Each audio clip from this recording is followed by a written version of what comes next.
Cronin Toyota and Cronin Nissan are honored to partner with Proudly We Served, as well as the continued support of our local active and retired military veterans across eastern Indiana.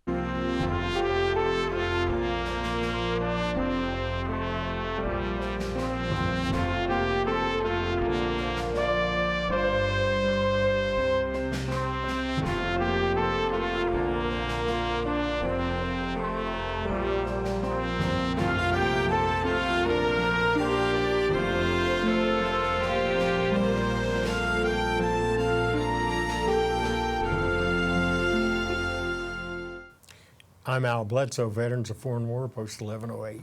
I'm Ron Chappell, chaplain from Vietnam Veterans Chapter 777 here in the beautiful city of Richmond, and co-host here with Al on Proudly We Served. And our guest this morning, gentlemen, if you'll introduce yourself. Wally Dudek with Vietnam Veterans Chapter 777. I'm the prisoner of war missing in action advocate. Ron Hill, life member of the Vietnam Veterans Association, Chapter 777. Well, these gentlemen that we have Good today, program today, man. yeah, these gentlemen we have today are certainly no strangers to the organizations that we have. So let's start off right with Wally and just tell us a little bit about the POW-MIA and when it started and where we're at. Well, it started for me back in '82. My daughter and her commanding officer was Nick Rowe. He was a prisoner of war for 5 years. And he gave her a bracelet to give to me. And he's told her that I would know what to do with it once I got this bracelet. And I did, and it started here. It started with my daughter and her commanding officer, Colonel Nick Rowe, but it really started here at the Veterans Park in Richmond when the Chained Eagles were supporting our wall that we had. And from then, it just kept going and going and going. And I was doing the reports, but every time you do a report, you give numbers. You know, how many are missing, how many are still missing, and until with Ron Hill's uncle was identified, that opened up a whole new avenue to look at the prisoner of war missing in action. Made it more personal. Can you share some of that with yeah, us? yeah. Ron, can you share some of that with us about your uncles? Yeah, 2 years ago, I got a phone call from my cousin up in Michigan, and said, "You're not going to believe this." I said, "Well, what?" She said, "They found Uncle Charlie." Wow. He came up missing in 1950 in Korea at the reservoir. Now, none of us, I was 20 months old when he came up missing, so none of us knew anything about him other than he was our uncle and he was missing. Nobody knew how he was missed, where he was missed, nothing.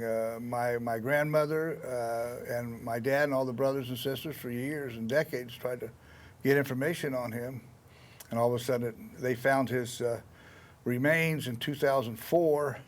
They identified him in 2017 on a partial hip bone that was found amongst about 40 or 50 other veterans in a 2-foot by 4-foot box. All the remains were scattered all over North Korea, so they couldn't be found. And since that happened, it opened up a whole new world, and all the cousins for the funeral that we went to for him were there. And it was like finally there's third and fourth generations that he has never met. None of us has ever met this man, but all we did was hear about him. So that kind of put a personal note on the whole thing, and it's fascinating what they do to find these people, and they're still looking for them. They were thrown out of Korea for a while, but I believe they're back in there now, looking for more remains, as well as in Vietnam and World War II. Right. There's still over 7,000 remains still missing in North Korea. Right. Wow. So it wasn't just a happenstance that you happened to be in the same organization with Wally and kind of got involved with what he's doing. Yeah. I've always followed him and listened to his You follow reports.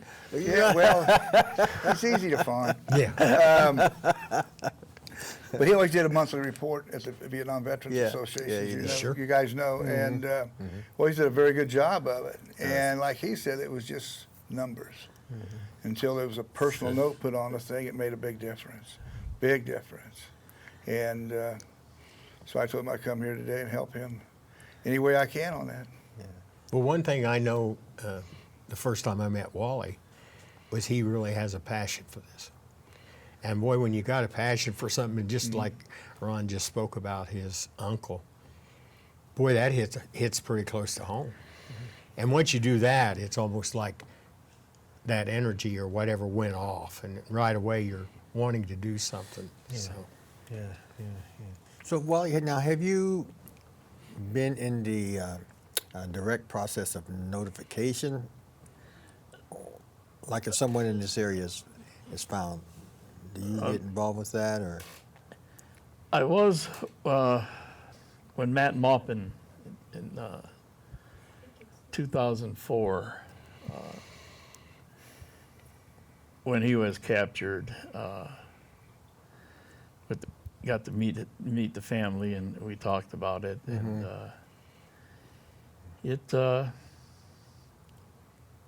you spend enough time, it does get personal. It really does. But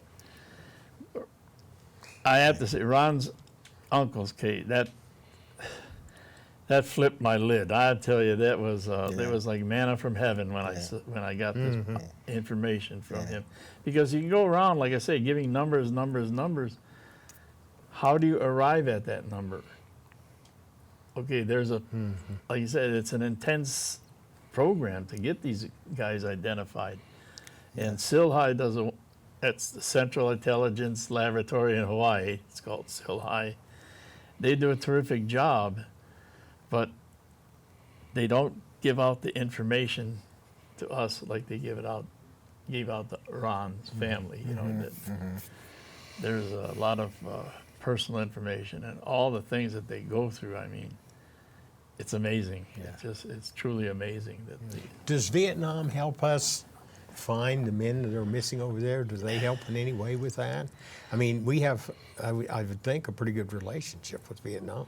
I would think so, yeah. Yeah, I mean, I would think that they would know where a lot of those bodies are at, I would think, but... They do, but from what I've talked to a friend of mine that lives in Thailand, Major Mark Smith, who is actively searching for POW and MIAs. A lot of the remains they can't get to because of where they're in the valleys and the mountains that are really hard to get to. But then there was a lot of bogus stuff going on over there, and that's what they stopped, and they broke off the searches and that. But there was a guy, Ross Perot. He is probably one of the biggest advocates for prisoners of war missing in action, and the government made him pay his own way. They gave him permission to go to Vietnam, but he had to pay his own way. And this thing that got me, I really don't understand it, is what they didn't want any humans back. They didn't want bodies. They just wanted remains. But it's we'll never. They didn't want living human bodies back. They didn't want to bring any bodies back. I mean, living people. Yeah. And they only wanted the remains, and I never could understand that. But like my friend Major Mark said, a lot of these guys that they found, they actually saw them, talked to them, contacted them. They wouldn't come back. Wow. They didn't want to come back because they were married. If they came back, their families could be killed. I mean, it was pretty sad. But we're making forward progress in Vietnam.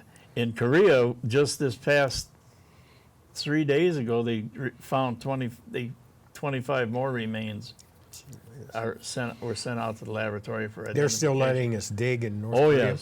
yes. They got. Yeah, they were because back I there. think back that in was, They were yeah. back in there. But if you, in Ron's uncle's, was it dossier?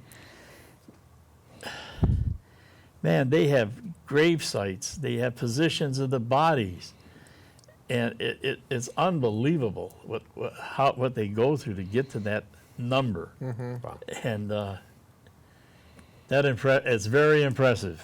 Tell us a little bit about your uncle, about how they found that and what they found. We were talking about that just before the Yeah. show.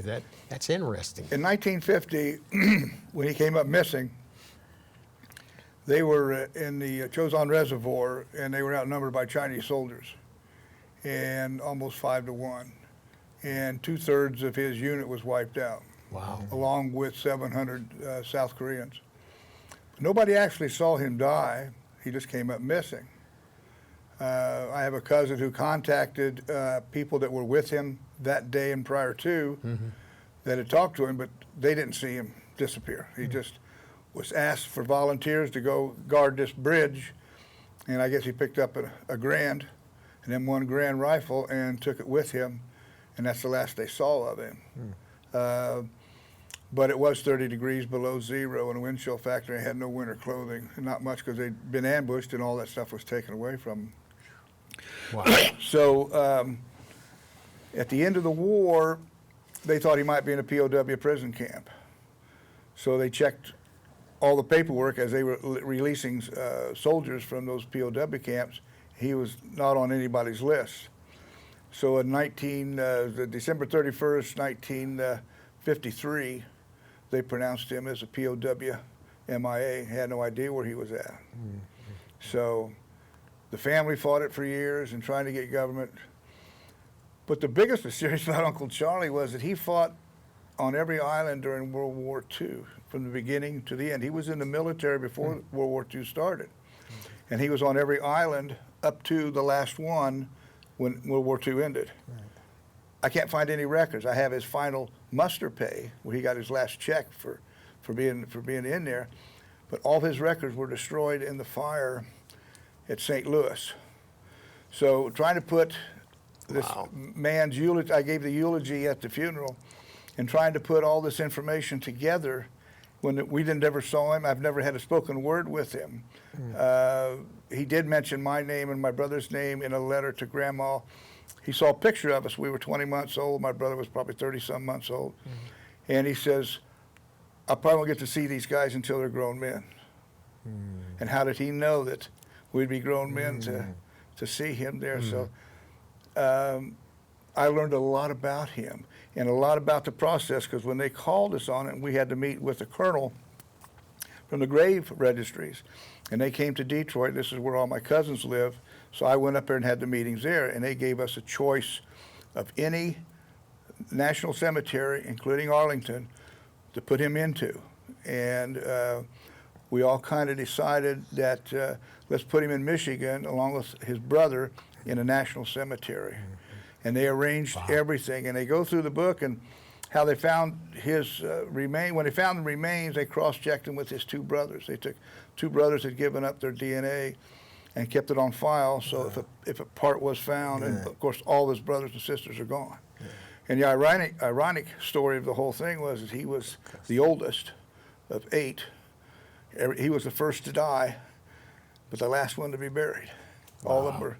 So it was the whole thing was just fascinating, but they went over every little fine detail you can possibly think of, multiple checks and balances to make sure that is the correct person, because they do not and will not identify a body unless they have 100% proof. Yeah.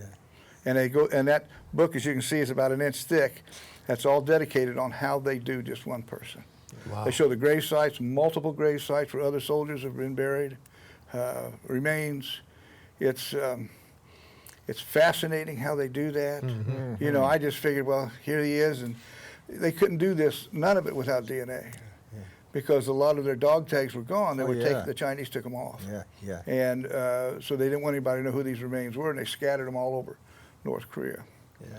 And so that's after going through that, we're still hoping. They told me if they find any more parts, they would notify me and they would resume the coffin, and we put those parts in there. It's Okay. really kind Man. of a shame in a way that we don't talk as much about Korea as we should. You know, when Yeah. conversations come about World War II and Vietnam, it's like we skip Korea. And I really think that's a good thing to bring it up, that there were men that died in Korea. Several. There are a lot of men that died in Korea, and yet we really don't give them the respect or whatever that we should. Attention, We're yeah. all the time talking about Vietnam and World War II, but somehow or another the Korean guys got left out.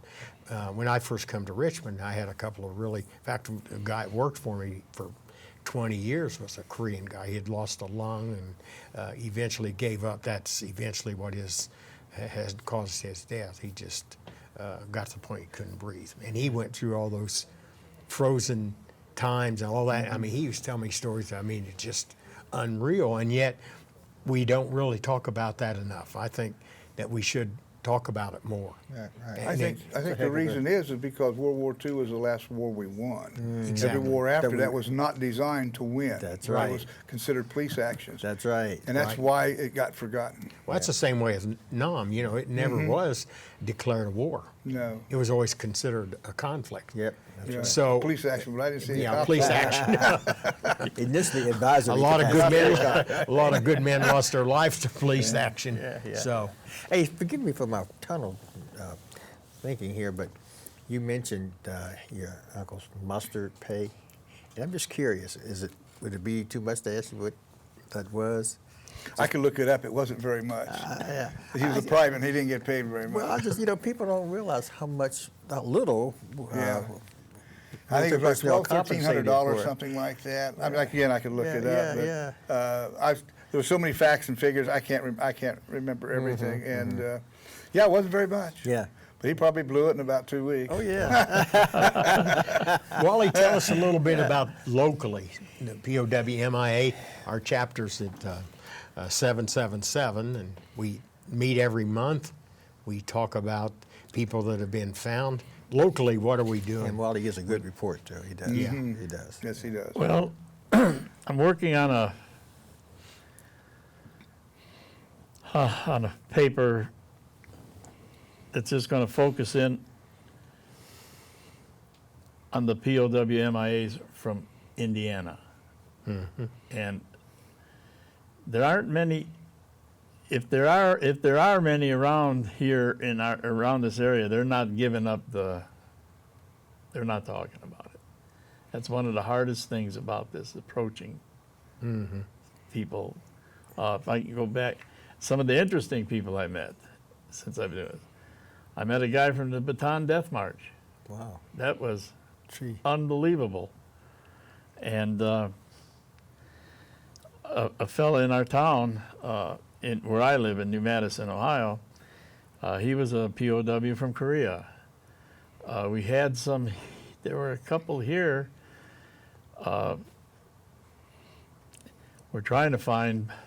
We're hoping to find Bobby Coleman's remains. Something that will identify Bobby Coleman, because local guy. I mean,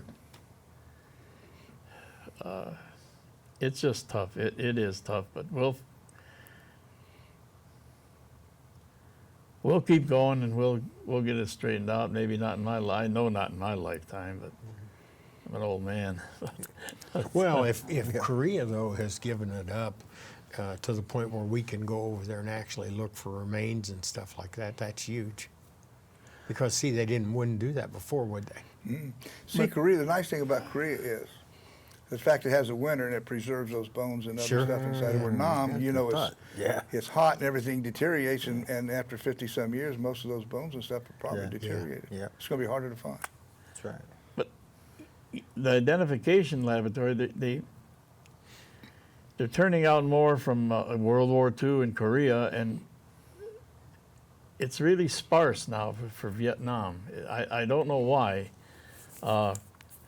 The number there has been greatly reduced. I complain about numbers, but I think it's 1582 or 1562, but those are what are still missing. Yeah. But that came down quite a bit from almost 2000. So for the MIAs, are the countries saying to us, hey, we think we got some guys that belong to you guys here, and you can come and check it out? Or are we assuming based on assignment that they might be in a general vicinity or area? How does that work? They were given locations, certain locations, and they would go in and dig. Okay. But again, a lot of, during the winter time with the snow, and a lot of people couldn't remember where it was at. Right. But there were certain places they knew. A lot of them, they dug big holes with bulldozers and just pushed our soldiers into Yeah. it. Yeah.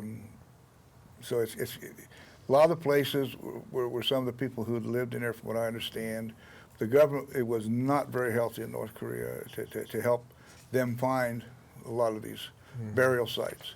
And a lot of them, it was by word of mouth or military papers, they knew where certain units were during certain Right. battles, and they just look in that area to find them. But North Korea was not helping at all.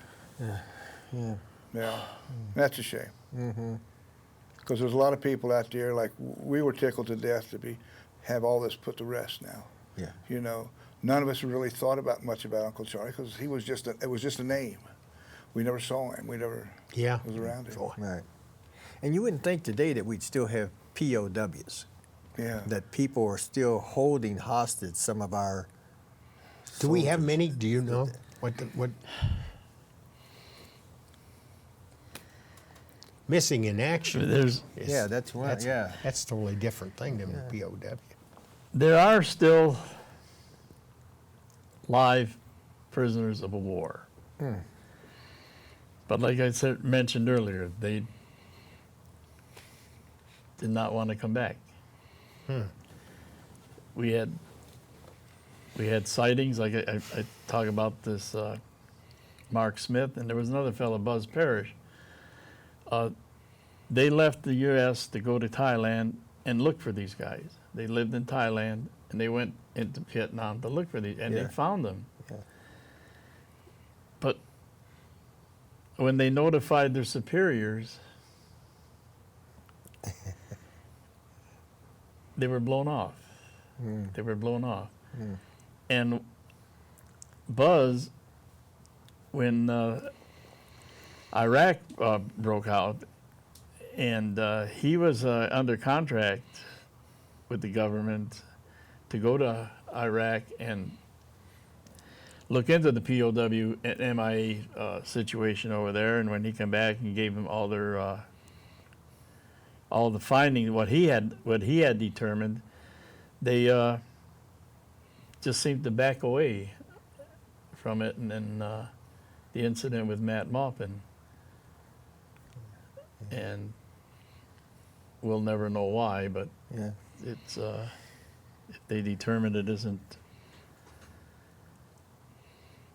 healthy for our country, healthy for the family, I really don't know. Yeah. That's what bothers me the most. I mean, they're not fodder. They're not cannon fodder. Right. They're people. That's right. So That's right. we have to go after them. And time's flying, guys. We got about 4 minutes left. Okay, so we need to get out there the POW-MIA ceremony we have. Okay, that's 20th of September, the third Friday of the month at noon in the Veterans Park.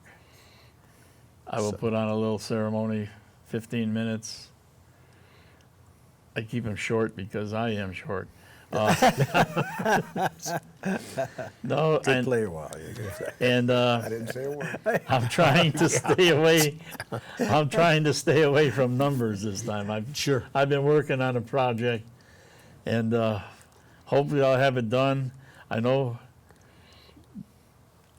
a certain individual in my household wants me to get it done because It's amazing to me how we've sat here and we've talked about, like Ron's uncle, but everything else we're talking about numbers. And see, that really concerns me that we're not talking about people, we're talking about numbers. The government wants numbers. And that's what's such a great story with his uncle is because it brings it down to a personal level where we can all relate to that a little better. So, Yeah, we only have one picture of Uncle Charlie, and I never paid that much attention. There's just no history of him. amazing. He left after eighth grade. He just left on his own, and nobody heard from him.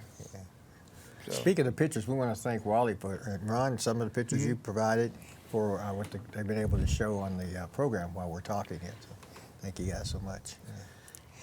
Are we finished yet? Yeah, you got a minute. Go Got a ahead. minute? Go ahead. Okay. Yeah. The U.S. government approved the trip only if Perot went as a private citizen. Perot believed that the negotiation with Vietnam would bring home live POWs. On the other hand, the U.S. governmental officials only wanted remains brought home, not live POWs. wow. And I'll never understand that. I love my country. See, that bothers me personally because I was medevaced out of Vietnam. That bothers me. Well, It goes back to the political part of Yeah, it. That's I what it think so. was. We were never in Nam to win it. That was a political thing, and we'll have a show on that sometime. But it was a good show today.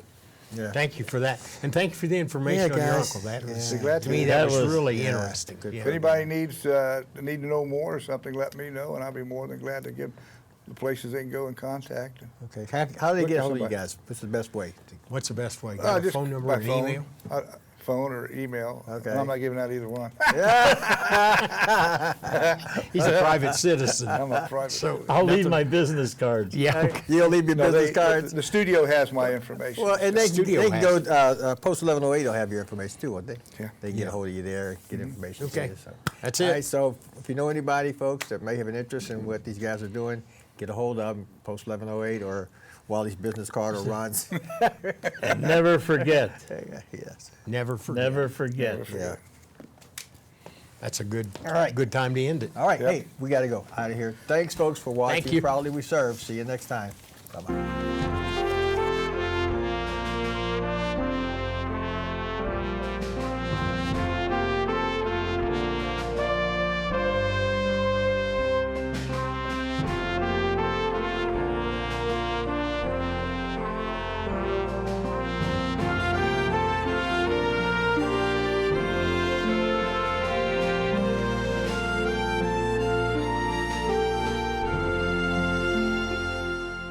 Cronin Toyota and Cronin Nissan are honored to partner with Proudly We Served, as well as the continued support of our local active and retired military veterans across eastern Indiana.